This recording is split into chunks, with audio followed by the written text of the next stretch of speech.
Remember how the US began selling its campaign against Venezuela's Nicolas Maduro? Maduro uses foreign terrorist organizations like TDA, Sinaloa, and Cartel of the Suns to bring deadly drugs and violence into our country. Stop sending drugs into the United States. They load the boats up with drugs. The United States will impose and enforce sanctions to the maximum extent to deprive Maduro of the resources he uses to fund Cartel de los Soles. He's offered everything, you're right. You know why?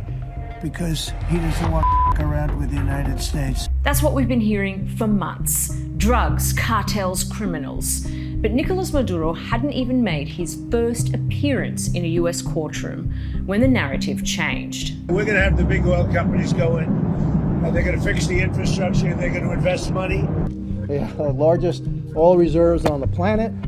They have unbelievable riches. You cannot continue to have the largest energy reserves in the world under the control of adversaries of the United States. Ta-da! Oil.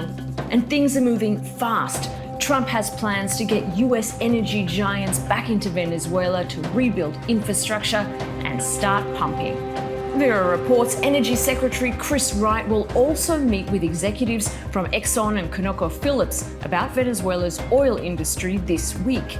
Now that we know it's all about oil, here's another fun fact about that claim Maduro led a drug trafficking empire called Cartel de los Soles. It's mentioned 32 times in the original grand jury indictment.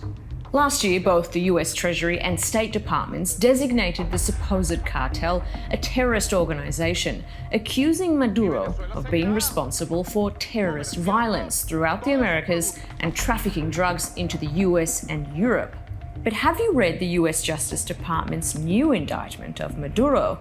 You know, the one it's using right now to justify why the US had to abduct a sitting head of state? Turns out, Cartel de los Soles doesn't exist.